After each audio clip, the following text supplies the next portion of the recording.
And then going into second down, we're going to actually stay in the NCAA. So there's some big news in the NCAA, starting with Colorado, University of Colorado. So the Buffaloes, they signed a deal with POINTSBET, and that is almost like a sports book.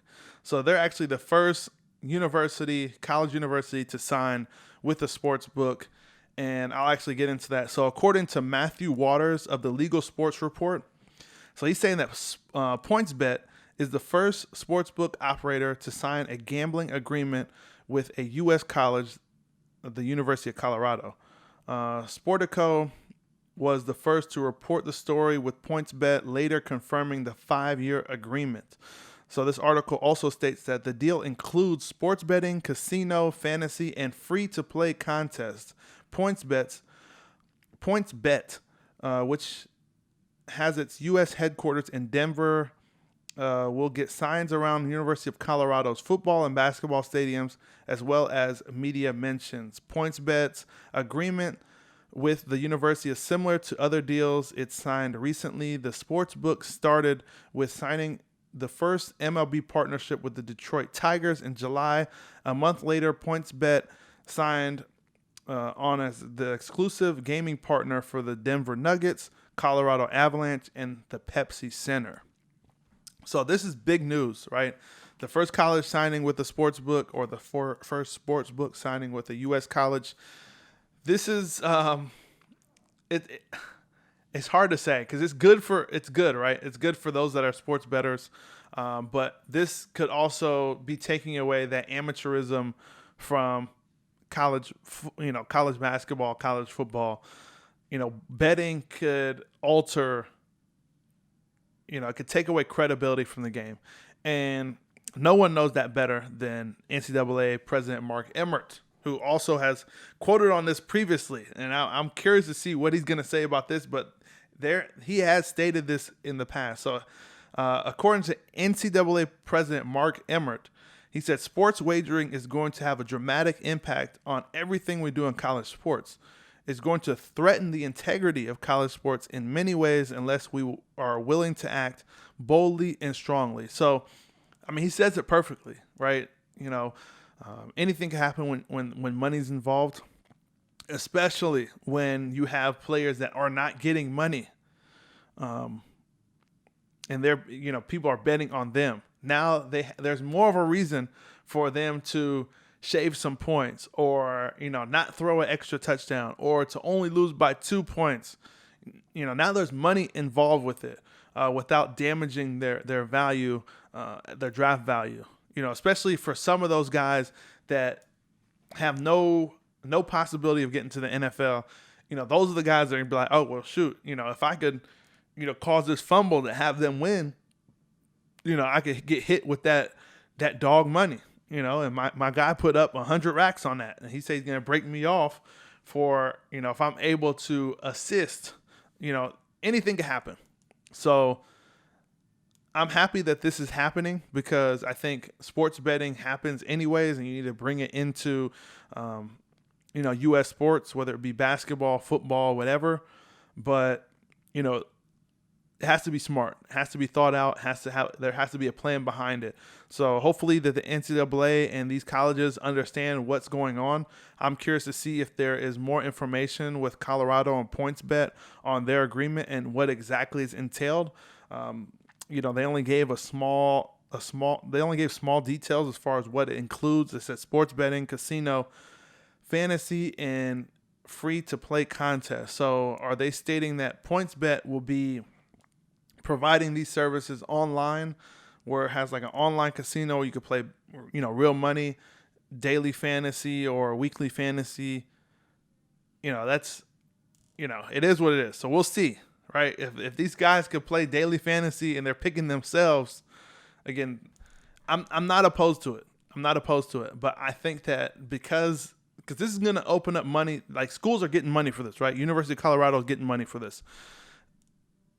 These players these student athletes need to get money, right? What it comes down to. All these people are making money except for the student athletes. I think I've been very clear in my previous podcast that these student athletes need to get paid, and it's for reasons like this. Everyone's getting money, and everybody's making money off these athletes except for the athletes themselves, which is, embarrassing. And, I think it's wrong, man. I think it's wrong. So hopefully that is the next thing we see. I know that they're talking 2021 with the, advertisements and sponsorship for the athletes. That thing needs to happen right now. So let's keep it a buck. Anyways, going to the Pac-12. So Utah furloughs entire athletic department. This one's a tough one. So according to Kyle Bonagura of ESPN, he states that the University of Utah Athletic Department will implement department-wide furloughs, including athletic director Mark Harlan, football coach Kyle Whittingham, and men's basketball coach Larry K. I'm not even gonna pronounce that. So they also stated that we had to make some tough decisions because you can't wait for what might not happen, Harlan told ESPN 700 host Bill Riley. I mean, obviously you got to anticipate certain things. I mean, they're stating this, so that they're stating that in this article that the decision comes with the department facing a financial shortfall that Harlan previously estimated could range from $50 to $60 million due to cancellations, postponements of the coronavirus pandemic. Now, that's all on the Pac-12. That's all on the Pac-12 because, as you can see, independent schools as well as the Big 12, the ACC, and the SEC are going to continue to play as scheduled. Now, they do have certain things in place as far as attendance. I just found that out that some of these schools will still allow attendance at the games, but it's going to be very separated for social distancing. So they still have that in mind, so they don't have to do this, right? They don't have to furlough, the department-wide furloughs for the athletic department. The Pac-12 and the Big Ten can blame no one but themselves for the money that is being lost. These players have stated that they wanted to play.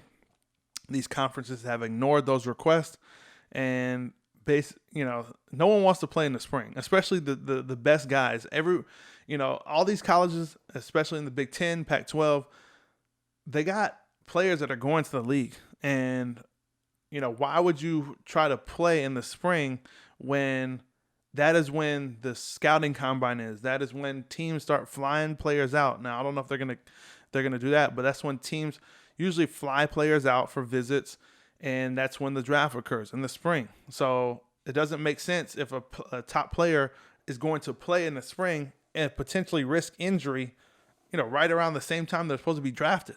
It doesn't make any sense. That's why you see the top players opting out. So, even the top players in some of the schools, we've seen Jamar Chase, the number one receiver, or the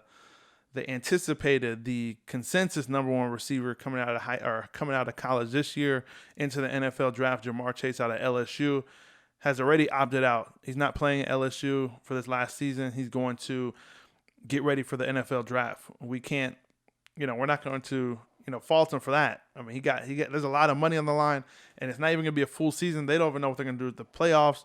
I mean, is there really going to be a champion if the Big 12 and the Pac-12 are not playing? More so the Big 12, because the Big 12 has always been inside the Final Four. The Pac-12, I think it was the first year with Oregon, and after that, just never seen it again. So I'm not going to assume the Pac-12 would have had a representative in the college football playoffs. But going into COVID details, so University of Oklahoma will not release COVID details during the season. So according to Kyle Bonagura again from ESPN, so Oklahoma test results for the coronavirus will no longer be shared publicly with the Sooners set to begin the regular season this week, said Lincoln Riley announced Tuesday. Lincoln Riley stated that, I think we're to the point where we're now playing games, and obviously any active case or contact trace is going to have some repercussions. So just like I would with any injury, we make the decision to not broadcast that. I know we've been probably the most transparent school in the country up until then, but you don't want to give your team a competitive disadvantage, so we're not going to do that. So he's basically saying we're not going to provide the information to the other schools. They're not going to make it public. Obviously, there are some, they have to report it to certain entities as far as coronavirus.